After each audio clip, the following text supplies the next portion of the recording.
welcome back to another video. This is BT Plays here, and today we are on the Crew 2 and we are testing out the Lotus Evora GTE Overcut edition from the new motorpass. So let's get straight into it, shall we?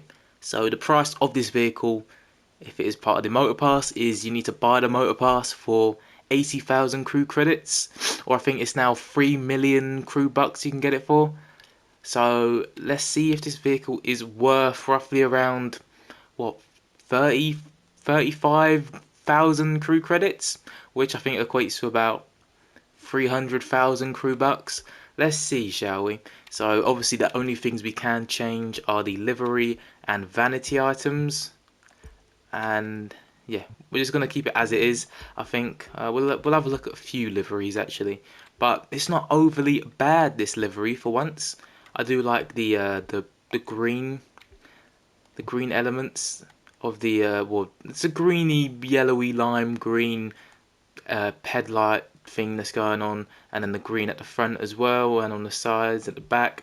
So I do like the green aspect and the white as well, but no customization to talk about really. So let's get into the performance, and it is a base level 157 and has a top speed of 170 miles per hour and 470 horsepower as well. So let's put on some 280 parts and we'll see how well this vehicle looks on paper before taking it out to see how well it performs in game. So it now has a top speed of 226 miles per hour. It has 553 horsepower, 0 to 60 in 2.5 seconds, quarter mile in 9.4 seconds, and brake distance 60 to 0 is 17.42 yards. So not overly a bad vehicle in terms of performance stats, but let's see how well this vehicle does perform in game. So I'll see you at an event in a second. This thing is quite wide at the back, and why does it have X's over the the tail lights? I'm not sure, but overall doesn't look too bad and doesn't sound too bad either. There's quite a few X's all over it really, as you can see on the front fenders, but not a bad looking vehicle for once, because normally these edition vehicles, they just aren't good, but this one looks decent. I'll give it to Ivory Tower. This one looks quite nice, but is it actually any good in game? Let's have a look, shall we? So acceleration wise, not too bad. Okay, this thing actually feels quite smooth. Sounds like it's about to explode, but it doesn't sound. It doesn't feel too bad. Actually, feels quite good, to be fair.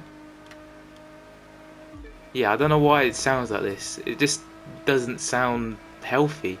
I don't think this is what it sounds like in real life. Oh, the handling as well. Okay, the handling feels quite nice. It definitely overturns a little bit, but I could probably get used to that.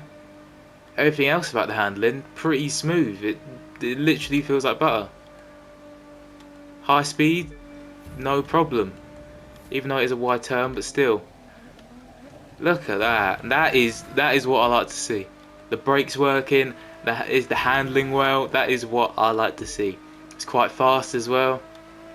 This vehicle might be one of the better vehicles that have come out recently in the motorpass, to be fair, because this vehicle definitely does feel very good. I think there is a normal GTE as well, if I have tested it out. Have I tested it out? I'll have to check after this, but if I have tested this out and I've given that a lower score than what I'm going to give here, then something's up. Something's up. I don't know if they changed the vehicle in the new update to have, you know, to change its performance, but this feels very good. This feels very nice. Definitely doesn't feel average. It feels very good. It, like I said, it does overturn a little bit, but you could easily get used to that, and maybe it's something you could sort out in the pro settings menu as well. But just base off, this vehicle does feel very nice, and we are flying off as well. We don't even have to brake. It's amazing. It's really good. Because some vehicles, you have to just brake at every turn, even if it is like the widest turn. You have to brake a lot. But for this, the complete opposite, it feels like. So it's always nice to have a vehicle with nice handling. How have we missed that checkpoint? I don't know how we missed that, but we go again. We're still 14 seconds in front. It doesn't matter. We are too good. We're too cool, calm and composed with this Lotus. And yeah, I'm going to say it now. I 100% will use this vehicle again in street racing events. 100%. Definitely a good vehicle to pick up.